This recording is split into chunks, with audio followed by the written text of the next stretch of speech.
Assalamualaikum warahmatullahi wabarakatuh. Halo teman-teman semuanya, kembali lagi bersamaku Jokes Kripto dan Saham di sini.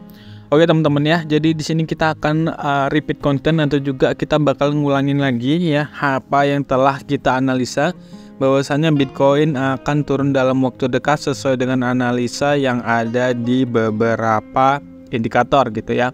Nah, tapi sebelum kita lanjut, teman-teman bisa subscribe channel ini dan jangan lupa like, komen, dan share sebanyak-banyaknya.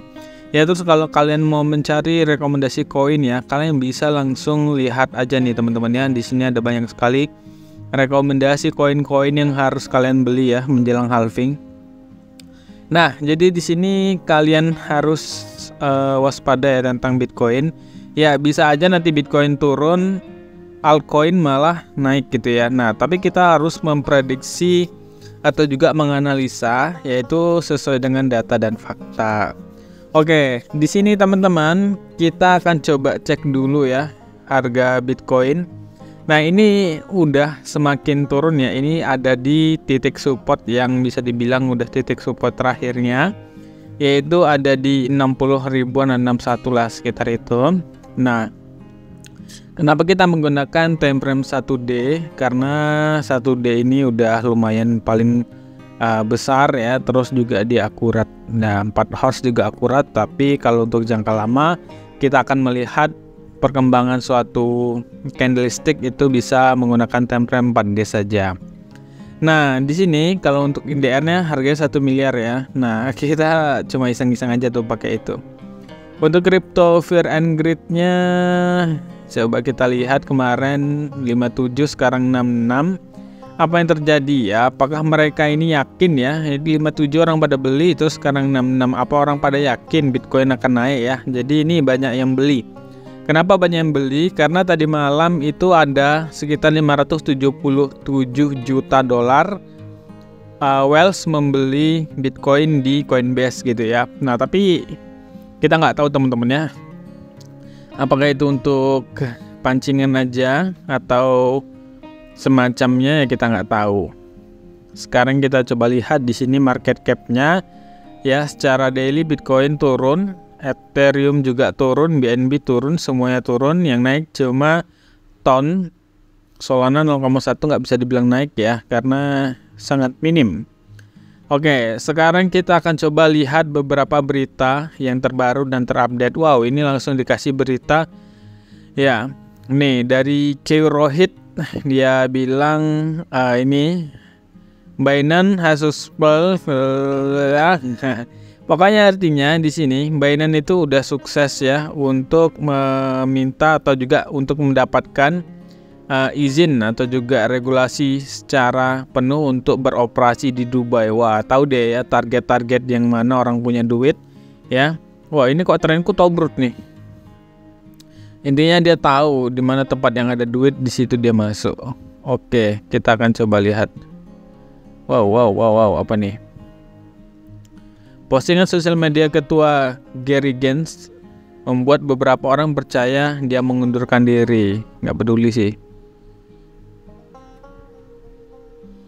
Oke.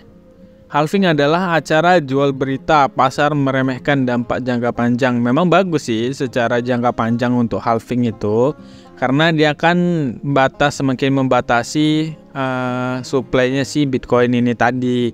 Jadi kalau semakin dibatasi kan, jadi dia nanti intinya dia menjadi barang yang limited edition teman-teman ya. Nah, jadi ya kalian terserah sih kalian mau percaya yang mana gitu. Nah, ini ada langsung tweet dari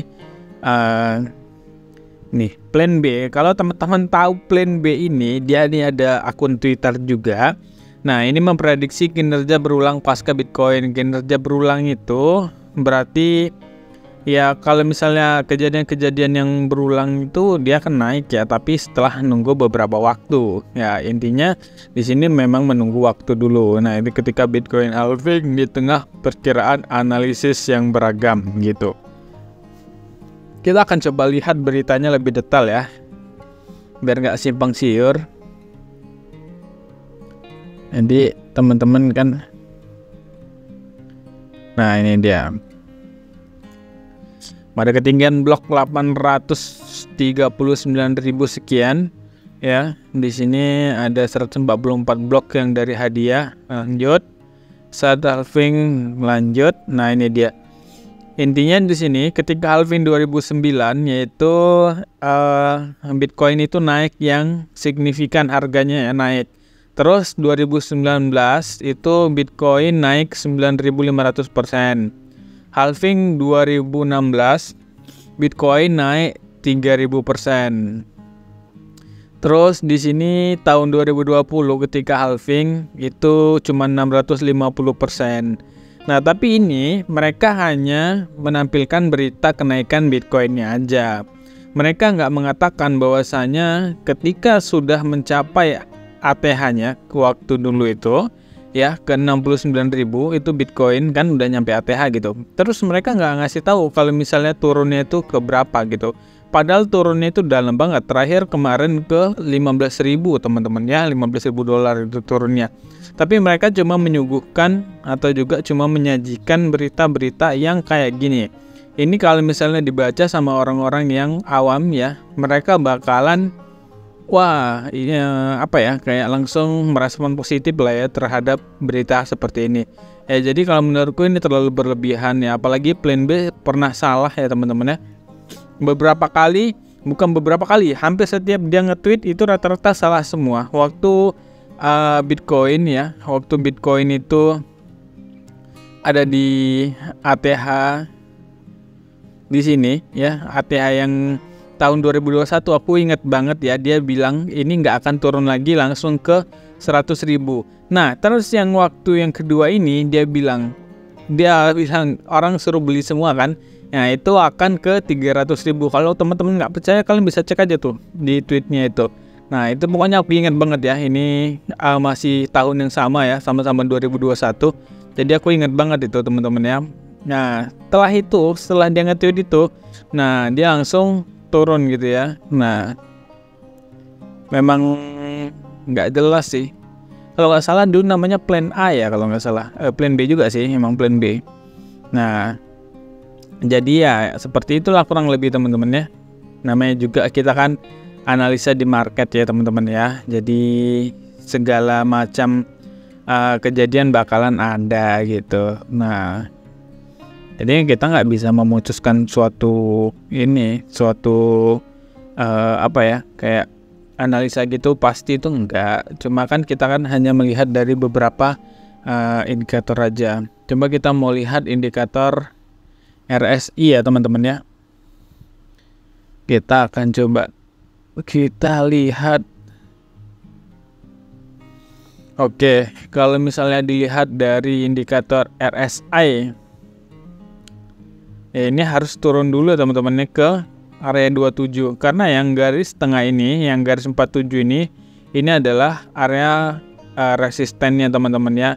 Jadi kalaupun dia naik nggak mungkin sampai ke harga kemarin 70-an atau sekitar 73-an, itu nggak mungkin.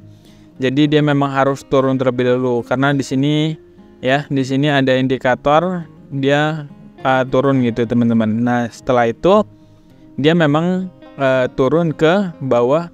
Ini kan pertamanya jadi supportnya nih, yang garis tengah nih, garis titik-titik tengah nih. Ini aku besarin deh. Nih garis 47 ini pertamanya menjadi support nih. Nih kalian bisa lihat ya, itu kalau cara baca RSI. Nah terus di sini setelah dia turun ya, nah ini menjadi resistannya ya, mau nggak mau dia harus ke bagian sini dulu teman-teman ya. Ini ada di sini supportnya ya di area 36, di angka 36, atau bahkan di sini teman-teman ya, nih dia harus turun ke area 29 dulu, atau bahkan lebih dalam lagi bisa aja ya. Kalau lebih dalam lagi ya kita lihat di sini storynya. Di sini waktu lebih dalam tuh ke area 25-an teman-teman ya. Wow, bisa nggak bang? Nggak usah nakut-nakuti lah. Ini namanya juga market kripto ya teman-teman ya. Nggak ada yang nggak mungkin. Terserah kalian, kalau mau beli silakan. Terus kalau misalnya kalian mau, ini memang kripto tuh kalau untuk jangka panjang sih oke. Cuma kan kita harus tahu ya di mana kita beli dan di mana kita jual teman-teman. Nah ini analisaku yang kemarin ya.